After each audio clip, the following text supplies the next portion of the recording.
They're looking good.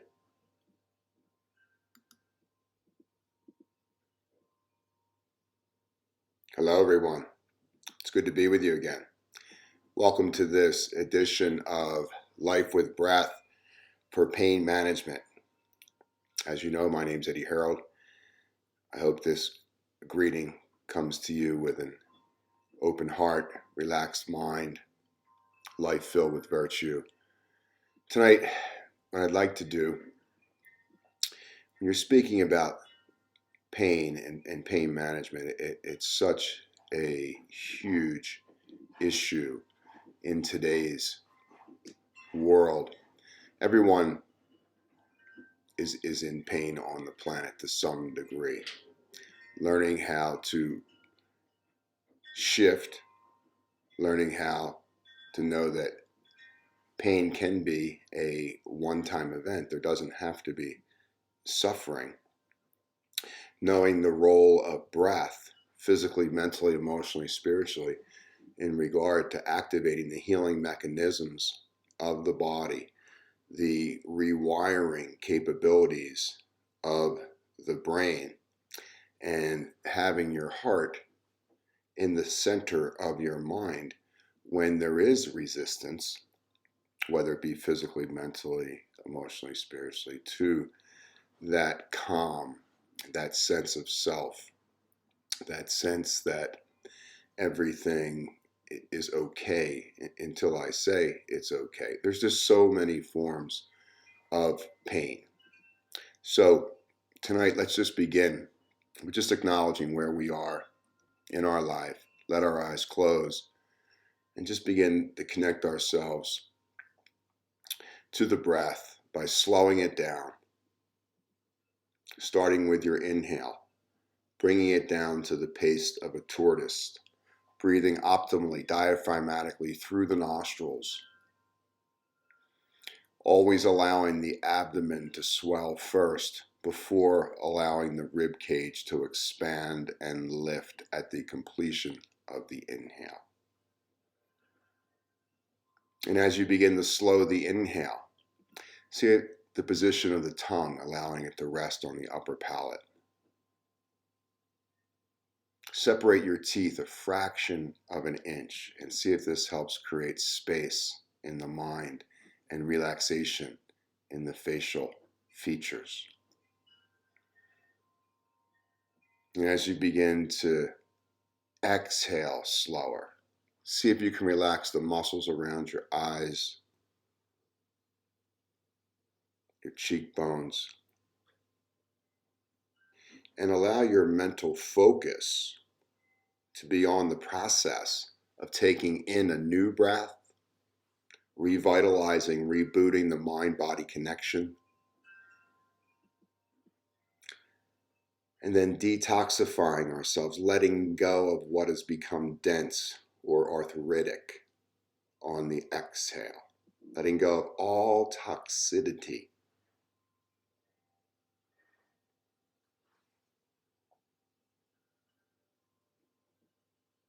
And always have in your toolbox the ability to control the length, depth, and pace of your inhale and exhale.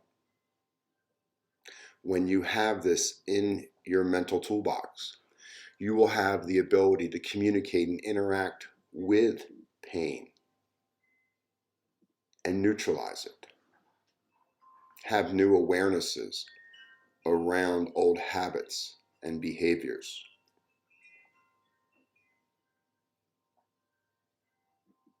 One of the great gifts of having tools around controlling your breath is that as soon as you begin your mental process of controlling your breath, you're activating the higher learning centers in your brain.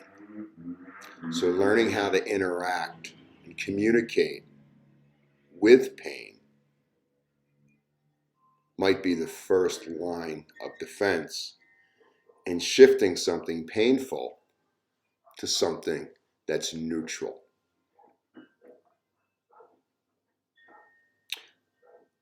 When we're not in pain, it's important that we're using the least amount of energy as possible, moment by moment, thought by thought, hour by hour. One of the ways that we can conserve this energy and keep the body in the healing mode is to utilize the ocean sounding breath. And this is a breath that allows the airway to remain open through the nostrils and the sinuses. And there's a contraction of the epiglottis at the top of your trachea. When you activate this breathing technique, there will be a soft, audible tone that will tether your mind, which is in the present moment, not in yesterday, not in tomorrow, right here, right now, in your body. It'll bring it present. The mind will examine where this tone is coming from in the throat, and it'll introvert us into our internal story and narrative. This contraction also slows down the pace of the inhale so that the inhale takes longer to take place. The inhale will take more time to inflate the lungs fully with this filtration process taking place in the throat. So from the mental standpoint, the ocean sounding breath will introvert the mind, and there's an activation of the vagus nerve, which is an anti-inflammatory nerve and produces healing throughout our blood, throughout our gastrointestinal organs, and up through the neural receptors of our brain. From a physiological standpoint, the ocean sounding breath will allow you to prepare the oxygen, the nitrogen, the hydrogen, the carbon, the byproducts of the inhale. It'll steam it and warm it and humidify it as it comes into the lungs. So the body won't have to create that heat, moisture, humidity. You're already making it. So you're taking stress off the body, and everything that comes into the lungs and the alveoli sacs of the lungs is going to be prepared to be exchanged from a gas to a liquid effortlessly. In other words, lower heart rate, lower blood pressure, easier to do it. So when we prepare the air on the inhale, there's a stabilization that takes place up into the brain with our mental faculties. We are learning how to control the mind. And when you're dealing with pain, it's so important that we have the ability from time to time to reject or veto information that's coming from the brain, from a past event that is causing us to relive it again and again. So stabilizing the mental activity, nitric oxide. And nitric oxide is an amazing anti-inflammatory molecule. So that the air coming into the alveoli sacs of the lungs that are receiving the oxygen will be more dilated and relaxed so that you can take in more energy, but it'll be relaxed energy. And when we're in pain, when we catch ourselves in pain, notice the inhale is bumpy, short, jumpy, might even be mouth breathing. And all of this disturbs the mind-body connection in regard to evaluating and looking for tools to either in the mind from a neuroplastic standpoint grow beyond the old pain model, whether it be thought, emotion, habit, behavior, or from the physical product, there's a mind in the knees, there's a mind in the ankle, there's a mind in our hips, all of our joints, muscles, and bones, our neuromusculoskeletal system. So when we can really understand that when the body's in physical pain, we're going to have to slow down mentally to give the body time to heal. The body doesn't tell time like man-made time in our head. The body basically works on sunrise, midday, sunset, winter, spring, summer, fall, little midpoints that we find in the seasons of transition.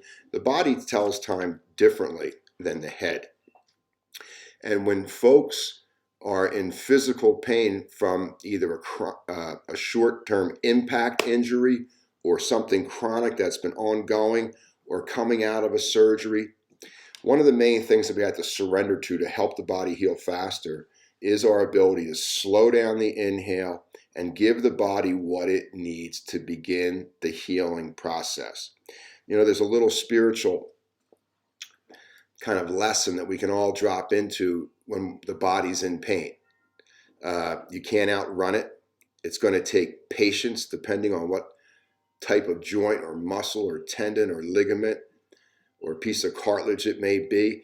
So the more relaxed we can be on this inhale with an ocean sound, we give the mind and body a chance to organize healing processes that allow circulation of fresh oxygen to move through the impediment, and inflammation reduction will take place when circulation improves.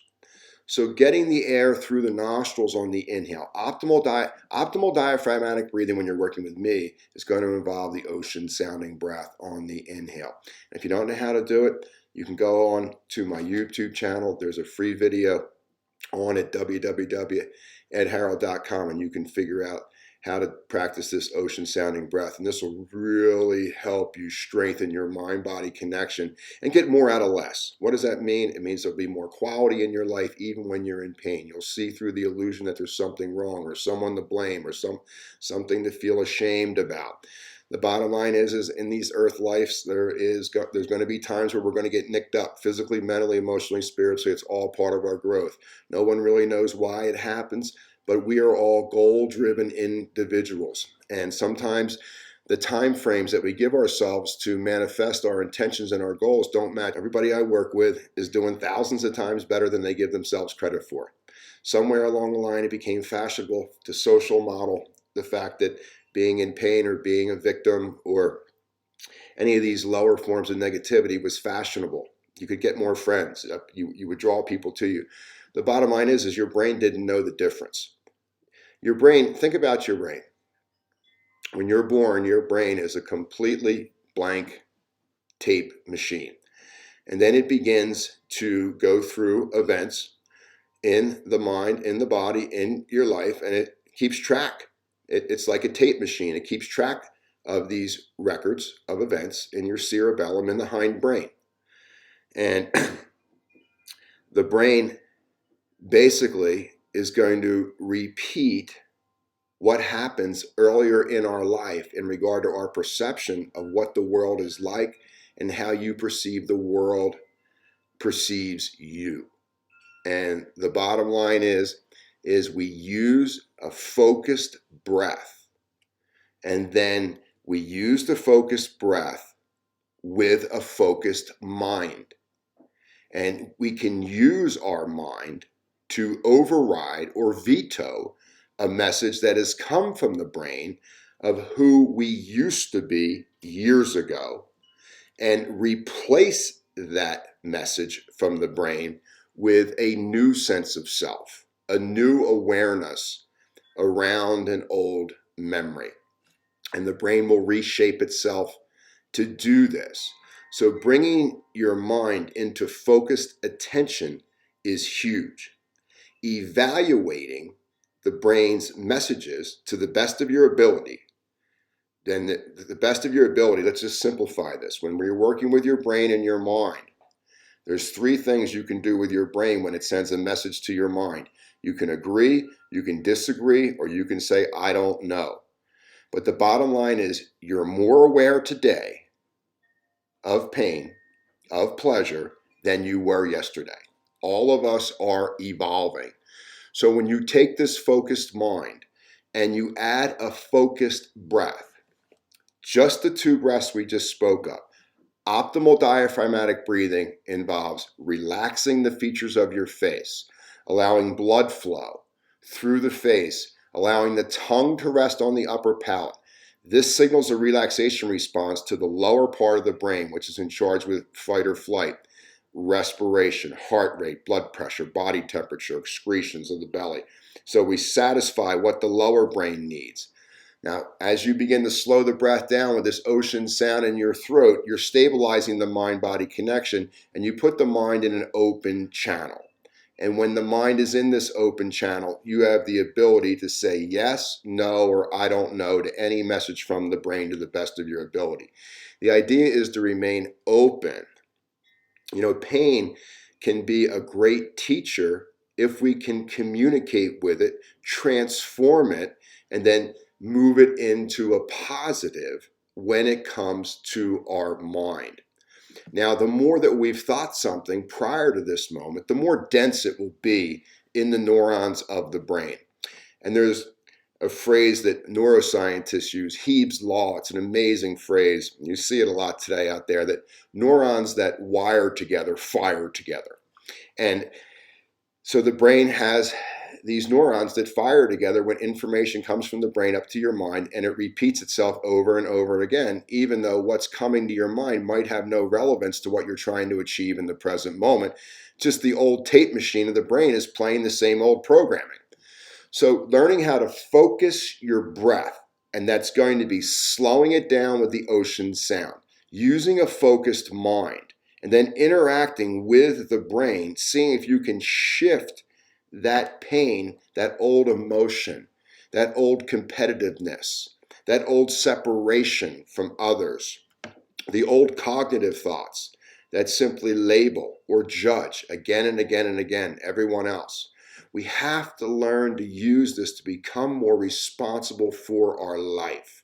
And as we become more responsible for our life, we begin to see through the fact that pain is simply another step on the spiritual ladder of growth. It's there for all of us. All of our past, when looked at through a neutral lens, can be a plus, and we can heal it. How do we know this? Because your pain, my pain, it's not unique to me or you. Everyone is going through it. And as soon as one human being shifted a tragedy, something horrific in their life or their family, back into a neutral or positive, this gives us permission to do it too. To let go of that need for that big pity party or the shame and blame game, the judgment game, and pull yourself back into the center of your heart. When we're in pain, whether it's physical pain from an injury, whether it's emotional pain from an old relationship, whether it's a psychological pain where you feel like the universe is not giving you good value back on your amazing thoughts, ideas, strategies, and concepts. When we sense this pain, if we can focus our breath and then place our mind in our heart is our master organ. And when you can learn to weave the special part of your heart, the home of who we all really are, and wedge that into a psychological or physiological painful event, you'll notice immediately it shifts in how the discussion takes place in our mind. It shifts how the various nervous systems of the body are interacting with that painful moment. There is nothing more powerful than the human heart, and we all have one. How do we support this heart? Well, we support this heart by supporting its neighbor organs, by supporting our lungs. These two lungs are huge. Notice when we're in pain, we stop breathing. When we stop breathing, we don't support these lungs and their ability to move things along and massage the heart. Keep that heart active in all of our thoughts, feelings, habits, behaviors. And then we can see through the long-term chronic pain that we see so much in our, there's a reason why the heart is the only organ that doesn't get cancer, because cancer isn't a powerful enough disease to disturb the heart. The cases of heart cancer are extremely minimal, very, very minimal. All the organs below the lungs are affected by cancer. The organs around the heart are affected by cancer. The muscles, the bones, the skin, all of it is affected by cancer. If you can learn to slow down your breath with this ocean sound, if you can learn to focus your mind in a relaxed way into the core of your heart the next time your peace is disturbed, my friends, you're well on the way of living a suffering-free life and using fear as a way of transcending pain and moving into a pleasurable experience more often than not. The heart sees through the whole narrative that the brain gives us, where the sky is falling, and no matter what thought comes to the brain from a negative or painful standpoint, my brain will always go to the worst case scenario without even stopping in to check at the other 9 stations. It's always going to be the sky is falling, the worst thing is going to happen. I have to slow my breath down and really pull myself back to center and see what is the level of threat here. What is the actual truth of this? Is there a thread of light in this stack of story, or is all of it simply a misrepresentation that I was interacting with my perspective prior to this moment that's interfering with peace right now? So we have a lot of tools in our toolbox to begin to strengthen our nervous systems, to strengthen the vagus nerve, to give us more relaxed vitality in the lungs. Always keep, what I try to do with folks when they're in pain is notice thought forms that don't want you to complete your exhale. The exhale is an amazing detoxifying tool that is shortened in our culture. You'll notice not really getting a lot of great traction for the energetic investment that they're putting in. Now, I always try to work on my exhale, completing my exhale. So I'm consciously saying to myself, ride that exhale all the way to completion. Ride that exhale all the way to completion. Complete that exhale without straining. A couple really good things happen there. Number one, when I consciously tell myself to exhale longer, over a period of time, unconsciously the brain will think, hey, this is the way Ed wants me to exhale. So that when I'm not paying attention to my breath, I'm going to subconsciously take my hands off the breathing, but the brain's going to know because I've showed it earlier, this is how I want you to exhale. And in that longer exhale, number one is the diaphragm muscle, which is the primary muscle of inhale, is being pushed up underneath the lower lobes of my lungs and massaging the lungs and the bottom of the heart. The lower lobes of my lungs are imbued with parasympathetic, oxygen-rich nerve endings. And in that, there's more of a detoxification that takes place on that longer exhale. There's more of a relaxation response.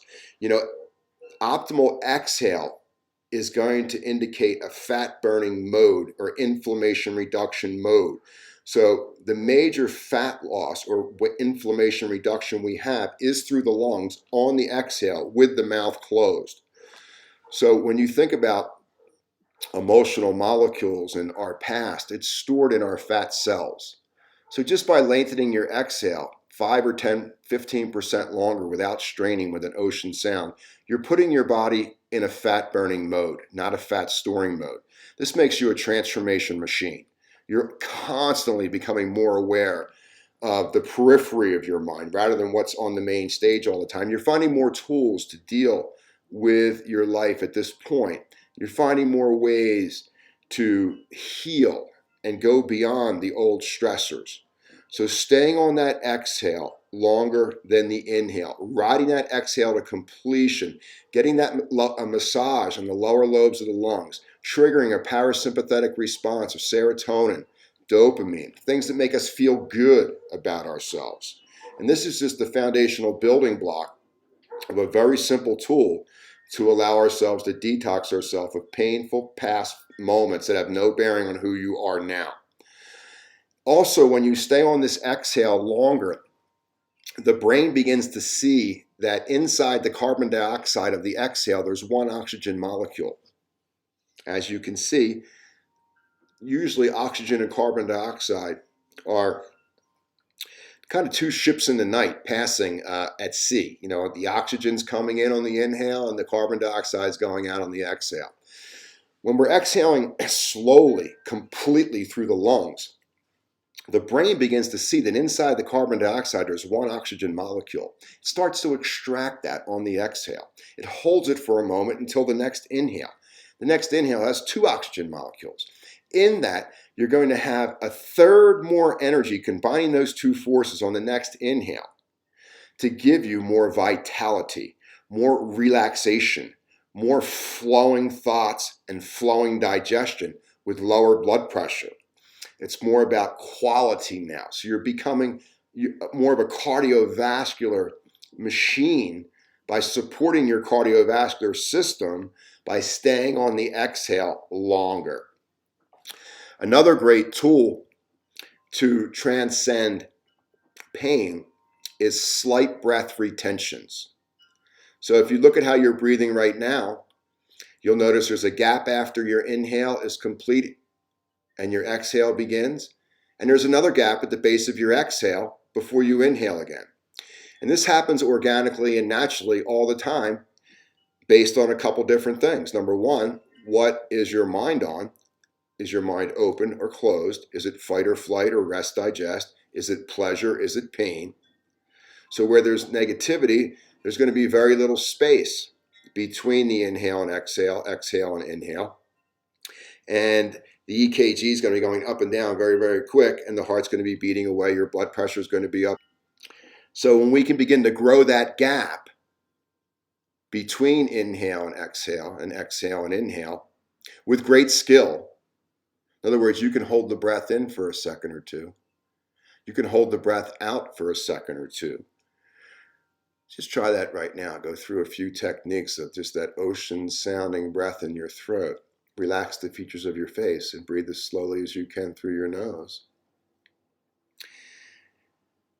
And when the in and out breath are complete, simply pause for a 2 count. And you'll notice that something amazing happens in our perception of our mind. We begin to see that we are in control of the narrative. We are in control of our mind. Our mind is not controlling us.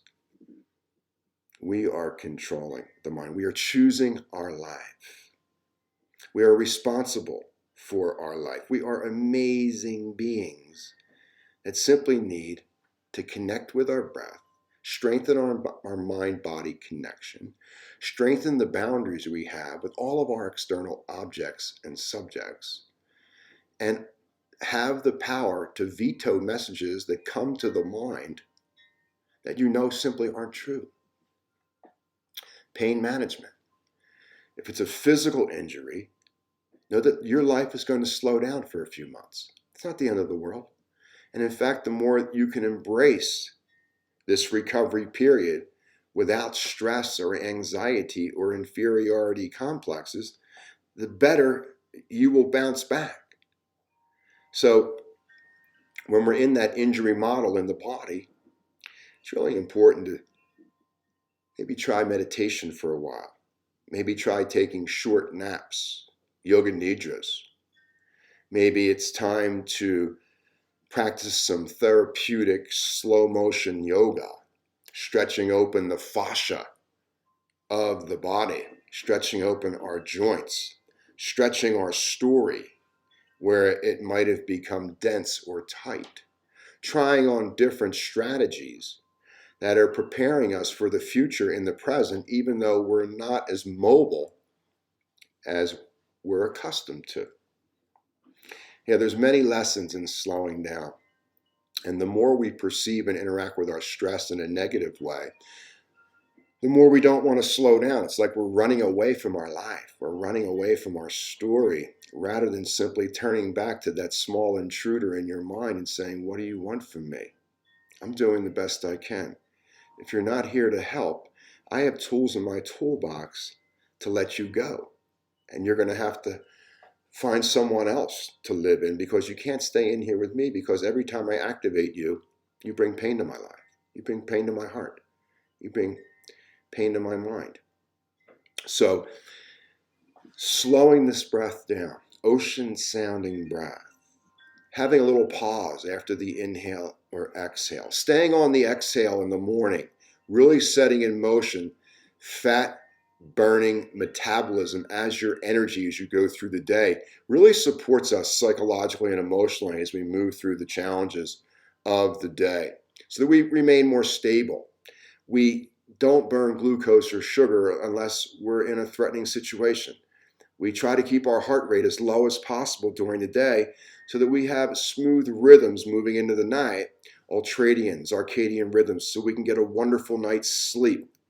Remember, like I said earlier, as soon as you begin to control your breath, or just place your mind on breath control, you're activating the higher learning centers in your brain. Even if you don't know what you're doing, if you just say to yourself, I'm going to focus on my breath, notice your perception of your mind in your mind shifts. And in that, there's major teachings there for all of us about where we've been, where we are, and where we want to go. In those moments, discard what is no longer you. What is still you? Hang on to it and water it every day with your breath and an open mind, and know that your best days are in front of you. One of the things I like to do when I'm feeling pain in my abdomen or emotional pain in my gut is that I like to breathe fast through my nose. I like to move the diaphragm up and down very, very quickly. And in that, I massage the organs of the upper abdomen on the right side of my belly, my liver and gallbladder, which play such a huge role in the quality of my energy. The left side of my belly, my stomach and spleen, which connect me to the earth, my ability to live and flow freely with sunrise and sunset, digest moments freely, and move through the challenges with the lowest heart rate as possible. So when you're breathing quickly through your nose, this is a wonderful way to clean these organs of mucus, phlegm, and fat. In the pumping of the diaphragm, up and down very quickly with the breathing through the nose, we activate a minor nervous system in the gut called the enteric nervous system. And in that enteric nervous system, in the upper abdomen or the solar plexus area, we find amazing neurochemistry in the upper belly, this gut, this second brain. Inside the enteric nervous system, scientists have proven that 90% of the serotonin, an amazing neurochemical for relaxation and happiness, is resting in the gut. 50% of the brain's dopamine is resting in this enteric system. So when you're breathing fast through your nose, you have the ability to activate this enteric system, bring up a lot of energy in your life, but it's very, very calm energy. Also, breathing quickly through the nose allows the electrical centers of the brain to reboot themselves back into balance. The left and right prefrontal cortex are usually out of balance or not in flow together. So quick breathing like that through the nose, maybe just for 5, 10, 15 rounds, is a very, very quick way to reboot the autonomic system, reset the left and right prefrontal cortex, settle down the lower centers of the brain in charge with self-preservation, and activating the hippocampus, the higher learning centers of the brain, which are just awaiting our attention curiously to find amazing solutions to our life and great curiosity to what the next step might be for us. There's no stress there. So there's many, many different ways to breathe in regard to facilitating more resilience in your life. Keeping your nervous system moist and keeping the nervous system insulated from some of these low-level threats.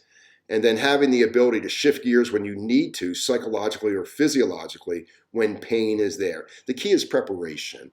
And breath work is all about preparation. The therapeutic breath work that I bring to my clients, whether it's in the corporate setting, whether it's in the medical trainings, whether it is in athletic trainings or my private clients, it's all about preparing the system for an amazing day, using the least amount of energy as possible during the day in the physical, mental, emotional, spiritual world, and having a ton of energy on reserve in our immune system so that we can get a great night's sleep and we don't get sick and we make those transitions through the seasons effortlessly, removing mucus, phlegm, and fat from the organs, draining the lymphatic system of the brain and keeping the brain fresh and neuroplastic all the time, and just enjoying all the peaks and valleys of life and the struggles that we all go through. And we go through it with a smile on our face, knowing that whatever the struggle is, knowing that at our core and our heart, we are better than it. Alternate nostril breathing is another tool that you can use to settle yourself down. Customizing alternate nostril breathing is another amazing way to get a great night's sleep. And customizing alternate nostril breathing is another tool that you can utilize to fall back asleep if you've awakened at that point where the melatonin secretions stop at 2 o'clock in the morning, bringing up serotonin, cutting off adrenaline, and getting you back to sleep in 10 minutes. All of these techniques are the foundation of my work, my education with folks, my teaching, my lectures around the country. And you can pick up a lot of this information on my website for free on my YouTube channel, or you can book a session with me and we can customize something specifically to you to take you to the next level of your life of excellence before you even know it. Remember, pain's a great teacher. Your past is a plus. There's nothing more powerful to a human being than a focused mind, a focused breath, and a connection to the human heart. There is nothing that can stop you except for you. You are unstoppable. I am always here for you. I'm at your service. And as always, go be great.